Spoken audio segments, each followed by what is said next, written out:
ونعوذ بالله من شرور أنفسنا ومن سيئات أعمالنا من يهده الله فلا مضل له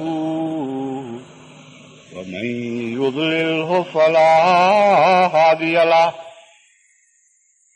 ونشهد أن لا إله إلا الله وحده لا شريك له ونشهد أن محمدا عبده ورسوله عباد الله رحمكم الله إن الله يأمر بالعدل والإحسان وإيتاء ذي القربى وينهى عن الفحشاء والمنكر والبغي يعظكم لعلكم تذكرون اذكروا الله يذكركم وادعوه يستجب لكم ولذكر الله أكبر